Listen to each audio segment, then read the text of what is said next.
In the dusty outskirts of a small Texas town, under the scorching summer sun of 2025, a little girl named Lily burst through the creaky doors of a rundown biker bar.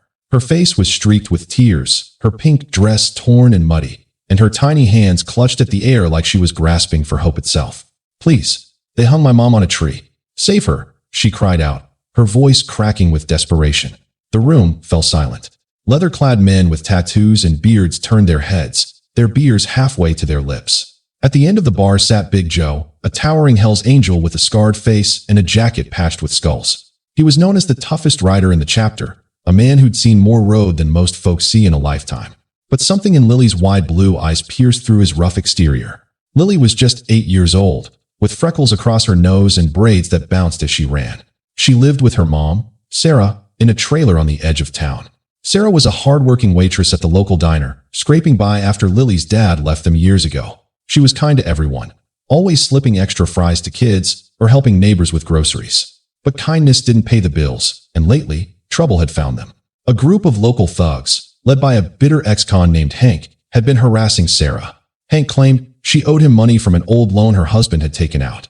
It was a lie, but in this forgotten corner of America, lies could turn deadly quick. That afternoon, while Lily played in the yard, Hank and his crew showed up demanding payment. Sarah stood her ground, telling them to leave.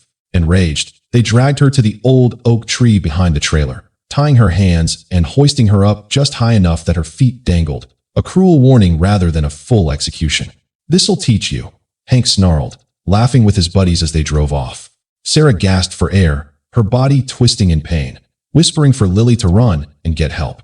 Lily sprinted miles to the only place she knew with strong men, the biker bar she'd seen on her way to school. Now, facing Big Joe, she sobbed, "Mister, you're big and scary like them, but please, my mom's all I got."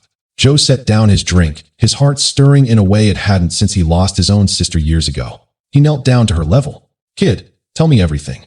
As Lily poured out the story, Joe's jaw tightened. He knew men like Hank, bullies who preyed on the weak. But Joe and his Hells Angels chapter weren't just outlaws. Deep down, they had a code. Protect the innocent. Ride for what's right. Big Joe listened intently as Lily described the horror, her small voice trembling. The bar's patrons murmured, some shaking their heads in disbelief. "Sounds like Hank's crew," one biker muttered. "That snake's been terrorizing folks for months." Joe stood up, his massive frame casting a shadow over the room. "All right, brothers," he boomed. "This ain't our fight, but look at this kid. We gonna let some lowlifes hang a mom like dirty laundry?" A few nodded, but others hesitated. The Hells Angels had a reputation to uphold. Tough, independent, not heroes in capes. Getting involved could mean trouble with the law, or worse, a brawl that spiraled out of control. Joe scooped Lily up and headed outside to his Harley, the engine roaring to life like a beast awakened. "Hold on tight, kid," he said, wrapping her in his jacket.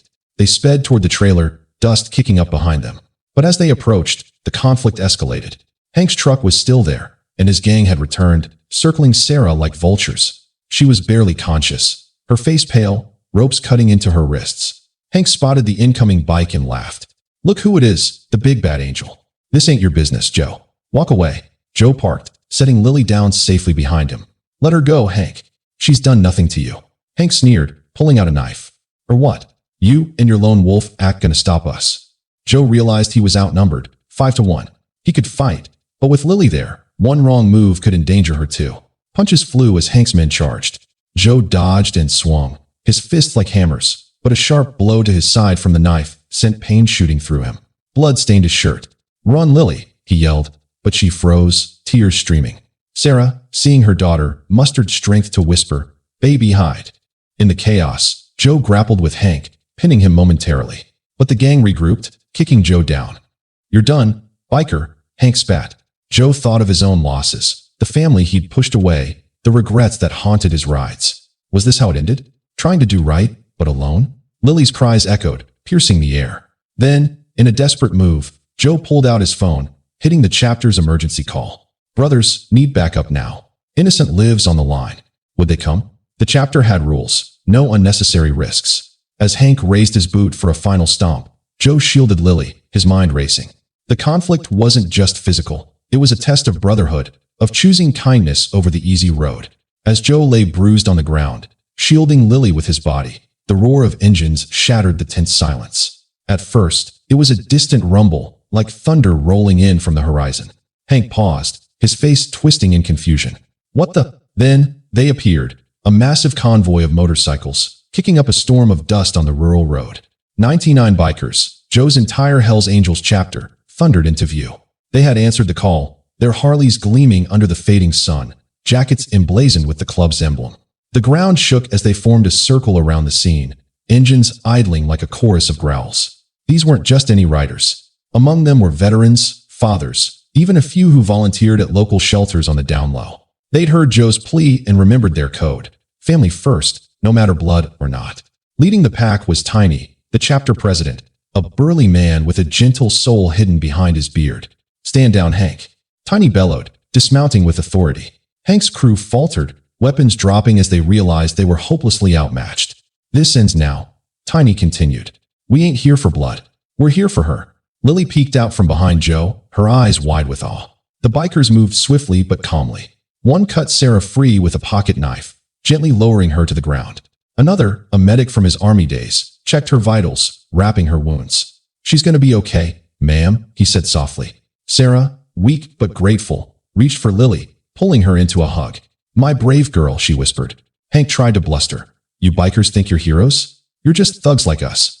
Tiny stepped forward, his voice steady. Nah, we're what you could be if you chose different. We ride free, but we protect our own. And today, that includes them. As the bikers formed a protective wall, local sheriff sirens wailed in the distance. Someone had called the cops. Hank and his men scattered like rats, but not before a few bikers blocked their escape, holding them until law arrived. Joe, helped to his feet by his brothers, felt a swell of emotion. He'd always ridden solo in spirit, but this showed him the power of unity. Lily clung to him, whispering, Thank you, Mr. Angel.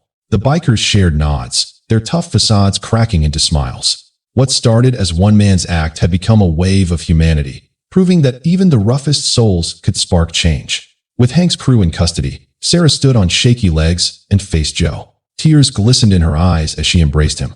You saved us, she said, her voice breaking. I thought no one would come.